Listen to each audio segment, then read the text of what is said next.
Die Herbstsaison nähert sich dem Ende und uns erwarten unfassbar interessante Neuerscheinungen. Wie ein aus dem Ruhestand zurückkehrender Attentäter, ein Anime über Anime-Produktion selbst, aus dem Hause Mappa, eine bezaubernde Elfe, die sich im heutigen Japan zurechtfinden muss, sowie diverse Isekais mit abstrusen Konzepten. Doch bevor ich dir die angesagten Neuheiten genauer vorstelle, zeige ich dir vorab die heiß erwarteten Fortsetzungen im Schnelldurchlauf.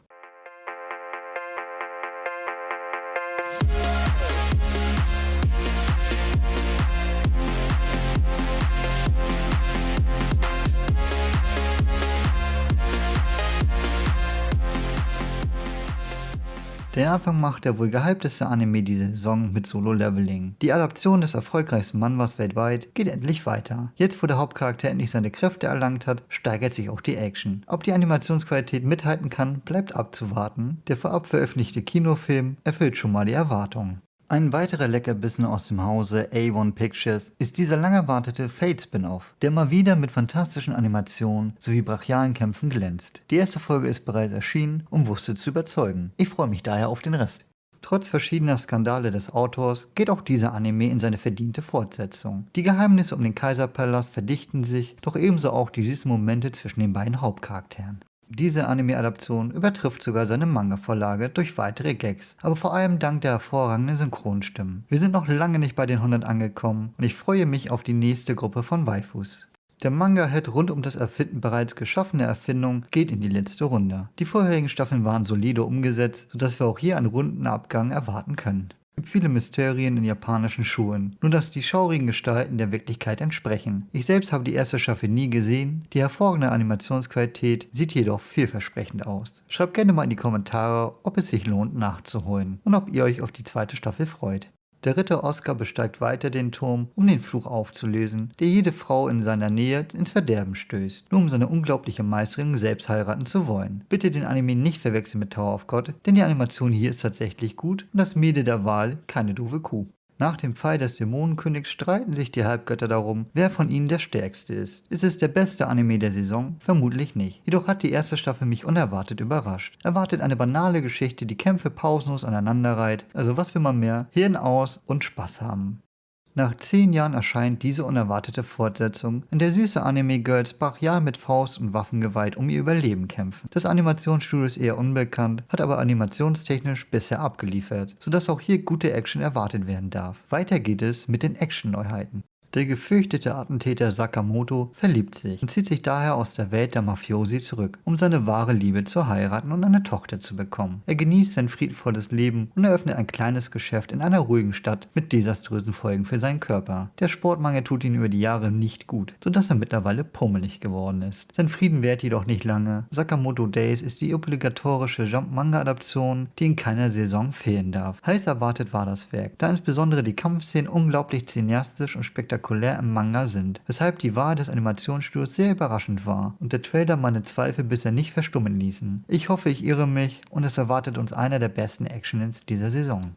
Gerüchte verbreiten sich im Land. Wenn der Träger des schwarzen Schwertes seine dunkle Klinge zieht, werden alle, die sich ihm in den Weg stellen, in Stücke gerissen. Coinzel, der geheimnisvolle junge Mann mit dem schwarzen Schwert, beherrscht es unbeschreibbar mit außergewöhnlichem Geschick. Doch kann er wirklich für die blutigen Gerüchte verantwortlich sein? Verfolgt von den Verräterlanzen, 4 mächtigen Kriegern, wird die Stärke des jungen Schwertkämpfers bis an die Grenze getestet. Düster und blutig geht es in diesem Anime einher, wodurch er besonders in dieser Saison positiv hervorsticht. Ich weiß rein gar nichts über die Manga-Vorlage, aber der Trailer hat mich heiß gemacht, mehr hiervon zu sehen. Soweit man es bereits sagen kann, könnte die Geschichte das Dark Horse dieser Saison werden. Einfühlsamer wird es mit der nächsten Kategorie, den Romcom-Animes. Kitases einziges Hobby ist Schlafen. Schon seit seiner Kindheit betritt er in seinen Träumen eine wundersame Welt und erlebt aufregende Abenteuer. Eines Tages unternimmt er ein Abenteuer mit einem Elfenmädchen, mit dem er in seiner Traumwelt befreundet ist. Doch das Abenteuer findet ein jähes Ende, als die beiden von einem Drachenatem verbrannt werden. Als er aus seinem Traum erwacht, bemerkt er eine vertraute Gestalt neben sich schlafen, das Elfenmädchen aus seinen Träumen. Wer auch immer sich den Anime ausgedacht hat, hat wirklich jede Checkbox im Otaku-Handbuch abgehakt. Wir haben ein bezauberndes Elfenmädel in einem Slice-of-Life-Romcom-Geschichte mit Edgy-Elementen, die liebend gerne isst, sowie eine gehörige Portion Fantasy-Fähigkeiten und Action. Was will ein waschechter Otaku mehr? Die Qualität sieht im Trailer ebenfalls solide aus und könnte ganz ehrlich mein Guilty Pleasure dieser Saison werden.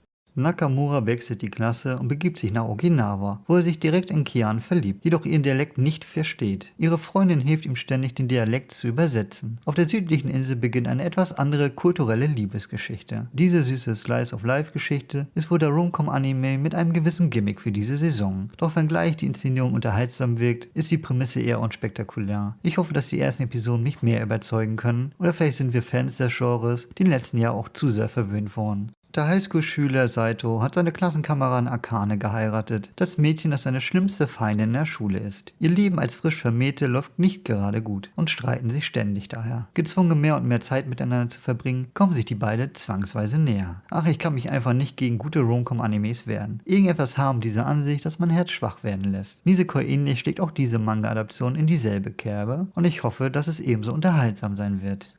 Nach dem Abschluss der Schule beginnt Natsuko Hirose ihre Karriere als Animatorin. Ihr Talent entfaltet sich schnell und sie feiert bald ihr Debüt als Regisseurin. Ihr erster Anime wird ein riesiger Erfolg, löst ein gesellschaftliches Phänomen aus. Ihr nächstes Projekt ist ein romantischer Komödienfilm über die erste Liebe. Doch da Natsuko selbst nie verliebt war, hat sie Schwierigkeiten, das Konzept der ersten Liebe überhaupt zu verstehen. Was dazu führt, dass sie sich so einigen Herausforderungen und ersten Malen stellen muss. Ich liebe Geschichten über die Hintergründe von Industrien, sei es wie ein Videospiel entwickelt wird oder wie in diesem Fall die Produktion eines Animes. Gerade das dahinterstehende Studio Mappa hat einiges an Kritik für die Arbeitsverhältnisse in der Vergangenheit einstecken dürfen, weshalb es schade ist, dass die Originalproduktion weniger mit solchen Dramen punktet, sondern für eher eine seichtere Slice-of-Life-Geschichte werden wird, die ich dennoch schauen werde.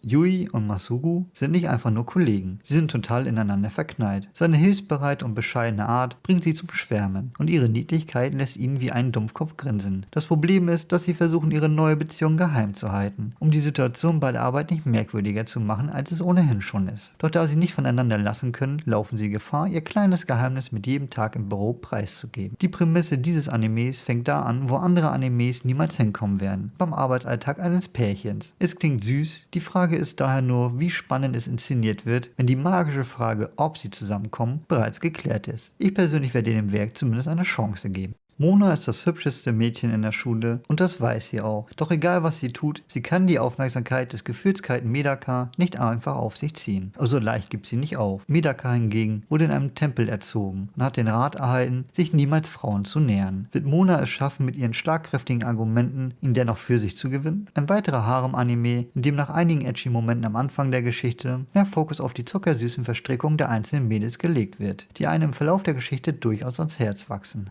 Um den gewöhnlichen Geschäftsmann Tsukasa Atsumi vor Dämonen zu schützen, schließt die geniale Ninja-Dame Shizuri Idora einen Meister-Diener-Vertrag mit ihm ab, unter der Bedingung, dass sie bei ihm bleibt. Trotz ihres coolen Äußeren, mit dem sie Dämonen besiegt, ist Shizura ein waschechter Otaku, die ihre ganze Zeit mit Videospielen verbringt. Führt das faule Zusammenleben dazu, dass er auf jeden Fall sehr viel Trubel haben wird. Dieser Anime ist auf jeden Fall ein Anime, mit dem wieder viele klischeehafte Aspekte zusammengewürfelt werden. Es gibt einen Sklavenvertrag, das Mädel hat besondere Kräfte in einem sehr freizügigen Outfit und natürlich darf das Nerdhafte ebenfalls nicht fehlen. Mir persönlich fehlt ein wenig das Besondere, um diesem Anime wirklich eine Chance zu geben. Da bieten andere Werke dieser Saison mehr Hitpotenzial. Apropos Durchschnittskost, wir machen weiter mit den Isekais und Fantasies dieser Saison. Nachdem ein Ritter im Kampf gegen die Mächte des Bösen stirbt, ist er schockiert zu entdecken, dass er statt als Held der Menschheit wiedergeboren zu werden, sein neues Leben als Behemoth, einer der mächtigsten Monster der Welt, beginnt. Das einzige Problem ist, dass ein Baby-Behemoth aussieht wie eine niedliche Hauskatze. Die Verwirrung wächst, als eine schöne elfische Abenteurerin ihn rettet und bei sich zu Hause aufnimmt. Die Geschichte erinnert mich an den Hunde-Anime, nur dass es hier um eine unvorteilhafte Verwechslung mit einer Katze geht, die natürlich unglaublich starke Fähigkeiten besitzt. Überzeugender als die Geschichte selbst dürfte hier hingegen die üppige Oberweite des Harems sein, der sich um unseren süßen Helden zwangsläufig bilden wird. Alina arbeitet als Rezeptionistin in der Abenteuergilde, in der Hoffnung auf ein angenehmes Leben mit stabilen Einkommen, regelmäßigen Arbeitszeiten und sicheren Arbeitsbedingungen. Leider verwandelt sich ihr Traumberuf in einen Albtraum, aus endloser Papierarbeit und Überstunden, wenn die Abenteurer, die sie koordiniert, im Dungeon feststecken. Also schleicht Alina nachts raus, um die Monster zu bezwingen, die die Abenteurer aufhalten. Der wohl interessanteste Fantasy-Anime dieser Saison mit einer durchaus amüsanten Prämisse und solider Animation, der durchaus mehr bieten könnte, als es bisher den Anschein macht. Ob das Gimmick schnell ausgelutscht ist oder langzeitig zu unterhalten weiß, werden sicherlich die ersten Folgen zeigen.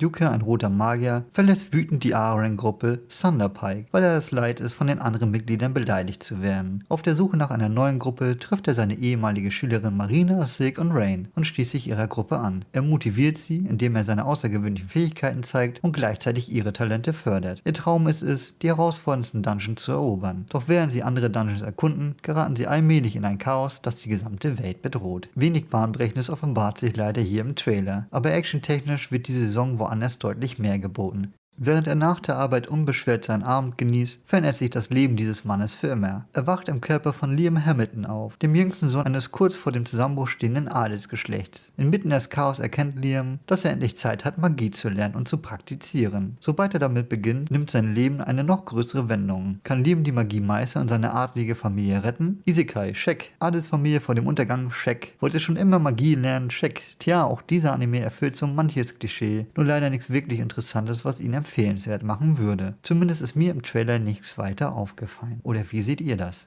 Es gibt 4 himmlische Könige in der Armee des Dämonenkönigs und der letzte Platz gehört Shimaru, ein unscheinbarer japanischer Angestellter aus einer anderen Welt. Er wurde abgeworben mit dem verlockenden Angebot auf eine Beförderung in die Führungsebene mit weitreichenden Folgen. Da er keine magischen Fähigkeiten besitzt, muss er sich bei den knochenschweren Missionen mit dem Wissen aus der anderen Welt retten. Das Elfenmädel sieht süß aus, aber hoffentlich nicht die einzige Waifu in diesem Anime. Ansonsten scheint sich wenig zu eignen, vor allem Neues. Was ist nicht schon besser in Dutzenden andere Variationen dieser Idee gab. Das Animationsstudio dahinter macht mir auch eher Sorgen, was die Qualität anbelangen wird. Kenichi ist ein alleinstehender Mann in seinen 40ern, der während eines Wanderausflugs in eine andere Welt gerät. Dort besitzt er die einzigartige Gabe, Sachen aus der realen Welt zu verkaufen. Er beginnt damit, die heiß begehrte Ware aus Japan in der Fantasy-Welt zu verscherben. Dabei möchte er eigentlich nur ein ruhiges Leben führen. Er ist glücklich damit, selbstversorgend am Stadtrand zu leben. Doch ein Problem nach dem anderen taucht auf. Das größte Problem der Serie ist vermutlich die uninspirierte Handlung und dass dem Protagonisten so jegliche Ambition fehlt, überhaupt etwas zu erreichen. Leider konnte mich der Harem aus dem Trailer bisher nicht überzeugen. Togo war der rote Ranger in einem heldenhaften Ranger-Team. Während ihres letzten Kampfes gegen das ultimative Böse erleidet er eine vernichtende Niederlage und gibt sich dem Tode hin und stirbt, bis er plötzlich in einer völlig anderen Welt wiedergeboren wird. Er nimmt seine neue Rolle als Abenteurer an, verwandelt sich weiter in Ranger Red und setzt seinen Kampf für Gerechtigkeit fort. Ein weiterer Isekai, der mit seinem okayen Gimmick versucht, das Interesse der Zuschauer auf sich zu ziehen. Der Power Ranger-Verschnitt scheint nicht allzu relevant für die Geschichte zu sein, anders als es bei Go-Go Loser Ranger der Fall war. Auch das Charakterdesign wirkt ehrlich gesagt uninspiriert, von daher sehe ich zumindest anhand des Trailers keinen Grund, diesem eine Chance zu geben. In einer Fantasy-Welt, in der Jobs von Geburt an göttlich vergeben werden, werden Helden geboren, nicht gemacht. Und der Charakter mit dem ulkigen Namen Ein Job ist es, der Gutachter zu sein und somit alles andere als ein Held zu werden. Ausgenutzt, missbraucht und schließlich von seinen Mitabenteurern verlassen, beschließt er, dass es einfach nicht mehr wert ist, weiterzumachen. Doch das Ende könnte sich als Neuanfang herausstellen. Es stellt sich heraus, dass der einst wertlose Job der Schlüssel sein könnte, um doch noch ein wahrer Held zu werden. Es wirkt wie ein typischer Power-Fantasy-Anime, wo der Charakter mit einer scheinbar nutzlosen Fähigkeit doch sehr mächtig ist, mit solider Animation und vermutlich der ein oder anderen Waifu, die sich letztendlich doch in den Hauptcharakter verlieben. Wer nicht genug von dieser klischeehaften Art von Anime bekommt, wird sicherlich gut bedient werden. Alle anderen werden wohl vermutlich eher weiter swipen. Takumi wird versehentlich mit einer Gruppe von Helden in einer anderen Welt beschworen. Als Entschädigung für das Missverständnis bietet ihm eine Göttin das Recht, eine Fähigkeit seiner Wahl auszuwählen. In der Hoffnung auf ein friedliches und ruhiges Leben, das nichts mit Kämpfen oder Schlachten zu tun hat, wählt er eine scheinbar langweilige Fähigkeit namens Kreation. Doch es stellt sich heraus, dass Alchemie die mächtigste Fähigkeit ist, mit der er alles von einem heiligen Schwert bis hin zu fliegenden Schiffen erschaffen kann. Wer gedacht hat, dass die unnütze Fähigkeit doch overpowered ist, ja, der wird wohl überrascht sein. Ich konnte zumindest nichts erkennen, was mich fasziniert hätte, um den Ganzen eine Chance zu geben. Light war ein Junge, der davon träumte, Abenteurer zu werden. Er ging mit seiner Kindheitsfreundin zum Tempel, um eine Fertigkeitsfrucht zu bekommen. Während seine Freundin die seltene Fähigkeit Schwertheiliger erhielt, bekam Light die Fähigkeit Nussmeister. Ja, wirklich Nussmeister, mit der er seine Landwirtschaftsskills verbessert. Light sieht sich gezwungen, seinen Traum als Abenteurer aufzugeben und als Bauer zu arbeiten. Obwohl ihm geraten wurde, niemals eine zweite Fertigkeitsfrucht zu essen, da er vergiftet und sterben würde, erlaubt ihn seine einzigartige Fähigkeit, so viele davon zu essen, wie er möchte. Ein weiterer Anime, in dem eine sinnlose Fähigkeit doch insgeheim OP war, wie im vorherigen und vermutlich auch im nachfolgenden Anime. Ich frage mich, wer wirklich diese Zielgruppe ist. Schreibt gerne mal in die Kommentare, ob ihr euch diese ganzen Trash-Isekais anguckt. Ein 30-jähriger Mann, der Magie nutzen wollte, starb unerwartet und wurde in einer anderen Welt als Theon wiedergeboren. Er hoffte auf Magie, doch in dieser Welt gab es keine. Theon wird daraufhin depressiv, bis er sich entscheidet, wenn es keine Magie gibt, erschaffe ich diese selbst. Von diesem Tag an erforscht er nach einem Weg, um Magie wieder nutzen zu können. Die Geschichte ist eher gemütlicher Natur, die durchaus Potenzial hat, sehr viel Herz zu versprühen. Die Geschichte steht und fällt damit, wie packt das Worldbuilding ist, um wirklich den Prozess der Erschaffung von Magie faszinierend rüberzubringen. Da die Geschichte selbst wohl eher dramaturgisch seicht daherkommen wird. Als letztes folgt die Kategorie Sonstiges, in der alle Animes enthalten sind, die nicht zu den größeren Kategorien gepasst haben. Inori ist ein kleines Mädchen, das davon träumt, Eiskunstläuferin zu werden. Doch die Hindernisse scheinen überwältigend. Mit 11 Jahren geht sie bereits als zu alt, sie hat in der Schule Schwierigkeiten und ihre Mutter ist gegen das Eiskunstlaufen, da die Träume ihrer älteren Schwester bereits daran gescheitert sind. Dennoch ist die Eisbahn der einzige Ort, an dem Inori sie selbst sein kann. Dort trifft sie auf Tsukasa, einen frustrierten Trainer, der ebenfalls kurz davor steht, aufzugeben. Gemeinsam bilden sie ein unaufhaltsames Duo in der Eiskunstlaufwelt. Ich habe bereits den Manga gelesen und muss zugeben, wenngleich der Dramafaktor eher gering ist die Geschichte dennoch emotional aufführend und ergreifend. Man muss einfach mit dem kleinen Mädchen mitfiebern, die ihre Träume erreichen will, auf der von Anfang an ein immenser Druck lastet. Und ob sich ihre harte Arbeit letztendlich auszahlen wird, steht in den Sternen. In der Mittelstufe wurde Uka Ishimori Stein genannt. Um sich zu verändern, schrieb sie sich in einer anderen Highschool ein, die für ihre Kultur der Freiheit unter den Schülern bekannt ist. Neben ihr sitzt Kai Miura, ein lässiger Junge mit zitronenfarbenen Haar. Die Wahrheit ist, dass Uka ihn bereits in der Mittelstufe getroffen hat und seitdem einen Crush auf ihn besitzt. Für Uka ist der beliebte Kai eine entfernte Präsenz, die merkwürdigerweise Zeit mit ihr verbringt, was zu weitreichenden Folgen führen wird. Eine Romanze, die ganz klar den Fokus an weibliche Publikum richtet oder für Leute, die es einfach realistischer mögen. Es geht daher vielmehr um die Entwicklung der Hauptcharaktere zu einer erwachsenen Frau, inklusive dem Prinz Charming selbst, fernab von Harem und Panty-Shots.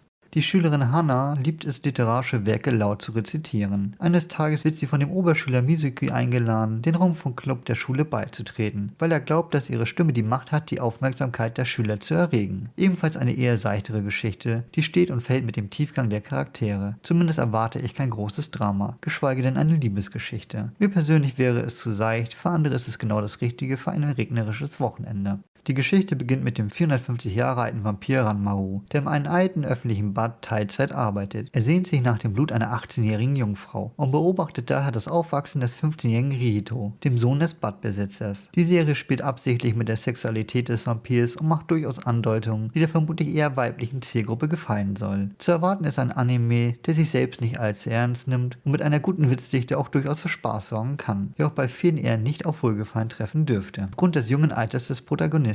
Die Highschool-Schülerin Minami hat keine besonderen Stärken oder Ambitionen und fürchtet als Randfigur die Schule zu verlassen. Auf der Suche nach ihrer Einzigkeit entdeckt sie eine Golfanlage und trifft dort auf die Teilzeitkraft und Golfgenie Akane. Gemeinsam mit Haoka und einer Influencerin strebt die unscheinbare Minami danach, selbst mal im Rampenlicht zu stehen. Es gibt viele interessante Sportarten, doch Golf gehört eher nicht dazu. Und ob süße Anime-Mädels daran etwas ändern, bleibt leider zu bezweifeln. Für Golfenthusiasten sicherlich einen Blick wert, für alle anderen wohl eher ein Skip. Das Tasokare Hotel sieht weder Nachmittag noch Nacht, sondern existiert in einem Zustand endloser Dämmerung. Es ist ein Ort für Seelen, die noch nicht entschieden haben, ob sie ins Jenseits übergehen oder in der Welt der Lebenden verbleiben möchten. Die Protagonistin wacht hier auf, ohne jegliche Erinnerung, auf der Suche nach ihrer Vergangenheit. In diesem merkwürdigen Hotel gibt es so einige merkwürdige Gestalten und auch die Vergangenheit der Charakteren birgt gewisse Zweifel. Ebenso ob ich diesen Anime sehen werde. Es steht und fällt, wie spannend das Mysterium am Ende sein wird.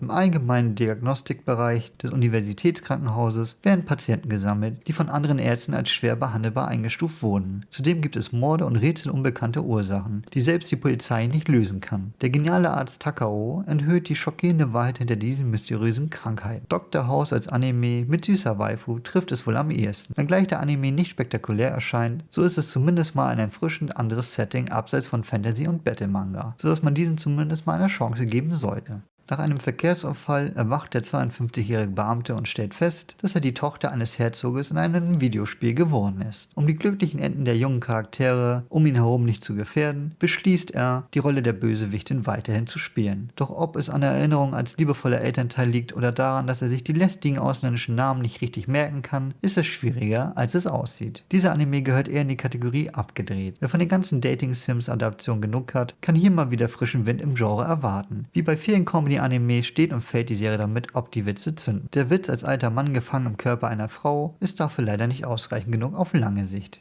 Miso hat den schlimmsten 17. Geburtstag. Sie verpasst die Chance, sich dem älteren Schüler, den sie bewundert, zu nähern, und ihre Eltern haben ihren Geburtstag sogar vergessen. Zudem sorgt eine unbekannte Infektionskrankheit dafür, dass alle Clubturniere und Schulreisen abgesagt werden. Überzeugt davon, dass sie niemals die strahlende Jugend erleben wird, erklärt plötzlich ihr Kindheitsfreund Mizuki, dass er sie daten möchte. Doch er wird nicht der Einzige aus ihrem Freundeskreis bleiben, der sein Interesse an sie plötzlich bekundet. In diesem Reverse-Harem geht die Aufmerksamkeit aller Bachelorette nur einer, und die kann sich natürlich nicht entscheiden, wer es letztendlich werden soll. Sind doch alle ihrer Kindheitsfreunde absolut schön und liebenswert. Eine Welt, in der Zauberer und Menschen koexistieren. Schwebt ein großer Mond am Himmel, den die Menschen als die große Katastrophe bezeichnen. Das nahende Unheil gilt es zu verhindern. Doch ob das gelingen kann? Die weibliche Variante eines typischen Harem-Animes mit vielen gut aussehenden und talentierten Typen, die allesamt die Welt retten sollen. Doch vor allem das Herz einer ganz besonderen Dame erobern werden. Wer sagt, dass Fanservice-Anime ruiniert, dem soll gesagt sein, dass es mittlerweile genügend Fanservice-Serien auch für Mädels gibt, wie diese hier. Und ob sich dieser zu schauen lohnt, das mögen die Mädels gerne selbst entscheiden und mal in die Kommentare schreiben. Begleite das tägliche Leben von 6 Highschool-Schülerinnen, die in einer von übernatürlichen Invasoren verwüsteten Welt überleben. Gemeinsam kochen, mechanische Ungeheuer mit ihren ikonischen Waffen bekämpfen und die Geheimnisse ihrer mysteriösen Vergangenheit und Welt enthüllen wollen. Es klingt wie ein Potpourri jedes erdenklichen Anime-Klischees, in der Hoffnung, dass am Ende irgendetwas Interessantes dabei rumkommt. Nur dass nichts der genannten Dinge auch wirklich in Erinnerung bleibt. Das waren meine Highlights und Neuheiten für die Wintersaison. Ich bin besonders gespannt auf die herzerwärmende Adaption von dem Elfen-Anime Welcome to Japan, Miss Elf, sowie der wirklich spaßig klingende Anime-Smasher I may be a gate receptionist, but I will solo any boss to clock out on time. Aber allen voran freue ich mich auf das originelle Werk aus dem Hause Mappa namens Senshou. Neben zu erwartenden Superhits wie Solo Leveling und Sakamoto Days gibt es zwar einige eventuelle Überraschungshits wie Übel Blood und dem Gimmick-Romcom I'm Getting Married to a Girl I Hate in My Class, dennoch fallen die Neuheiten eher mau aus in dieser Saison. Aufgrund der recht dominanten Fortsetzung, wie die Tagebücher der Apothekerin, Dr. Stone und 100 Girlfriends. Am Ende werden die ersten Folgen zeigen, ob die Saison eher enttäuschen wird oder doch besser ist als erwartet. Und damit du das nicht verpasst, solltest du auf jeden Fall den Kanal abonnieren. Schreib gerne mal in die Kommentare, welcher der vorgestellten Animes dich am meisten interessiert.